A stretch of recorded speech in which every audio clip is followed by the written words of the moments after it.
How you doing?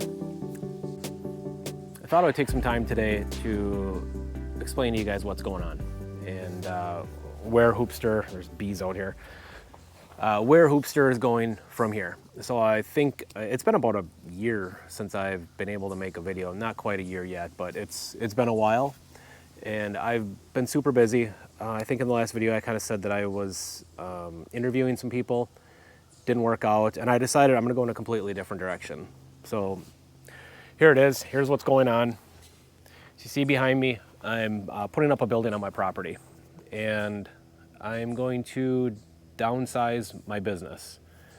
If you're a customer of mine, don't panic right now. I'm not kicking you to the curb. There are going to be some customers I won't be able to service anymore. I am not bringing anybody here. I am not doing any vehicles here. I'm sure there'll be a case or two where I end up having to use this building to do one, but I am just going to produce graphics in this building. I'm going to go on site and do installs. Eventually, I ultimately want to be doing police departments, DPWs, and maybe some fire departments. I guess you can call this a semi-retirement, but I'm not going to be able to retire. I have to keep working. But I'd like to work a little bit less. I'd like to work maybe 3-4 days a week. I'm sure it'll turn into 5. I'm not old enough yet to retire, so this is kind of hard because I'm just shooting from the cuff here. I just want to slow down. I want to be able to enjoy life. When my friend calls me up to go to breakfast, I want to go to breakfast. And I've been thinking about this for a while, and I didn't do it before. Number one, I wasn't mentally ready for it. And number two, I didn't want to kick the guy out that was a worker for me full time. I didn't want to say, like, here's what I'm going to do, you're out. I'm not like that. So it worked out good that he left on his own, and taking the opportunity now to do this.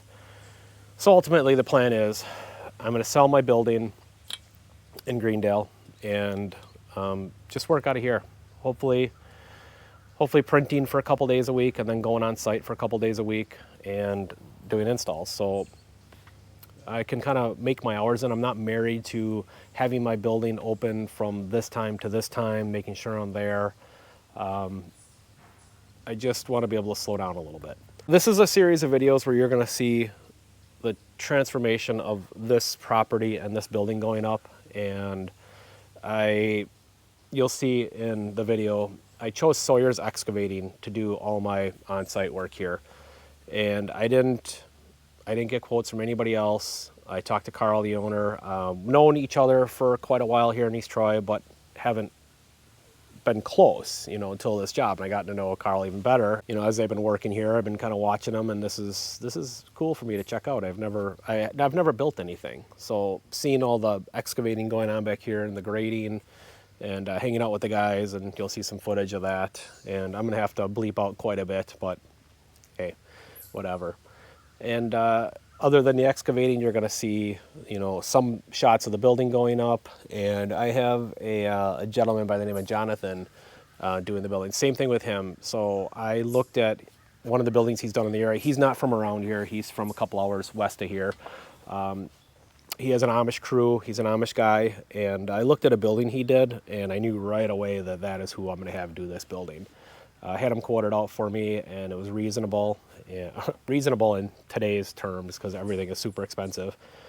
But I didn't even have anybody else quoted out. I looked at what a building would cost through Menards, and then to have somebody come and put it up, and it would have been less of a building, and it would have ultimately cost more than what I'm having done here.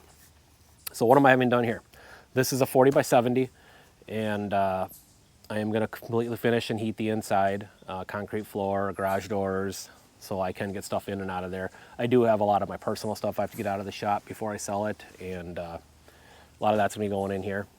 I wish I could have went bigger, and I probably should have went for a variance to upsize this, maybe 45 by 80, and of course you always want to go bigger, but then it's more money, and I got to get the variance. Because right now I am almost maxed out for accessory buildings that I can have on this property. I'm allowed like 4,300 and 60 square feet or whatever it is. I already have another garage up here, and then now this one will leave me a couple hundred extra square feet if I want to put up something else, a small shed or whatever. Yeah, I would have liked to have gone bigger, but again, this is costing enough as it is, so I'll make it work. So I'm looking forward to what the future holds. My whole timeline for this is I would like to have my building sold by the end of next summer and be full-time, part-time, whatever it is, working out of here. So come along for this ride. It's going to be a series of videos. I'm not going to do super long videos for this, maybe 10, 15 minutes at the most. I'm going to kind of shoot for 10 and, you know, just get to see little snippets of how this goes up. And it's interesting to me because I've never built anything. So hopefully it interests you. And if you have any questions, comments, how I did something wrong, or you would have did it this way, or I did something right, hey, let me know in the comments. As always, please click on that subscribe button down there. It does help out the channel, and I am going to be regularly putting out videos, more so when I don't have to worry about opening the shop up and I'm here. It'll give me more time to do more videos on wrapping and design, a lot more stuff in the office. And I'll be taking the camera with me on some of the on-site installs. So please like, tag, share, subscribe. Thank you for being here. I'm sorry I've been gone for so long, but it's really tough running this just by myself, and Mark is part-time. So stay tuned, enjoy the videos. Thank you. All right, we're getting close to go time here with this building. My guys at Sawyer's Excavating are a little bit behind schedule. It is a Saturday. The building, the posts are going in Monday and construction starts on Tuesday. So let's go out and see what kind of chaos is going on out here.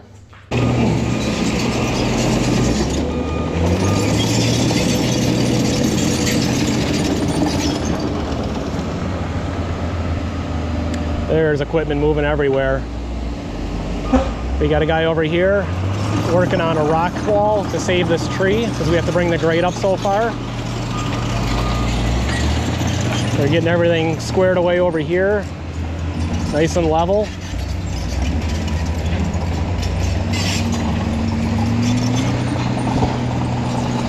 Yeah, and this is Sawyer's Excavating out of East Troy. They're busy, busy, busy. So we were supposed to get going on this a little while ago, and just, you know how it is, we get behind schedule. Same thing in my business, but here they are. They're busting their butts to get this ready for tomorrow, or for Monday, sorry. So this was a pretty considerable cut in here. Had a heck of a slope to it.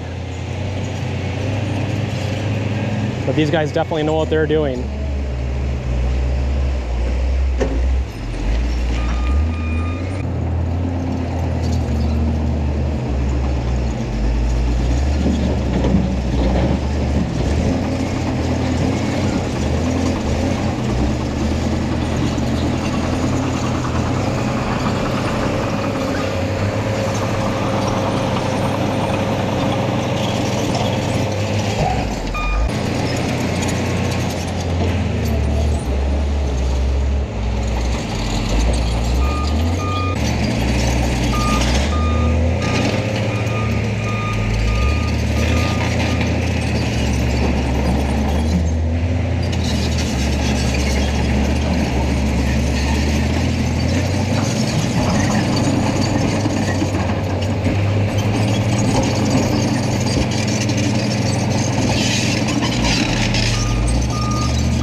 I'm going to pop up some pictures here on the screen of what this area used to look like, and it was very different from what it is now. My whole goal and where I situated the building was I wanted to save as many of the mature oak and hickory trees that I could, because there's quite a few mature trees in this property. We only had to take down about 4, and I think there's unfortunately 1 more. This oak in the corner over here, we got to take that one down. It's just going to infringe. The roots are going to get cut away because of where we have to put the swale in the back. So it'd end up dying out anyways. But that's only 5 mature trees, which I'm happy about. I have a lot of underbrush I have to clear out in this area. But first of all, the building's got to get up. Then I have a lot of work to do over the next year of clearing out a lot of the buckthorn in the property.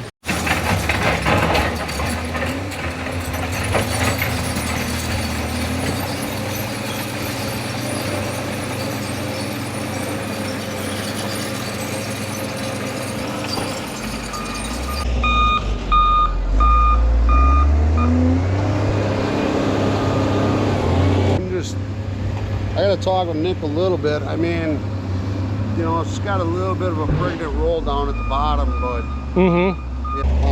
essentially, it's pretty close to what your driveway's going to be. Which is doable as long as I have a nice corner right there. That's the same. Well, so when I bring the material. Yep. So that'll be perfect. So you know, this is going to end up dropping.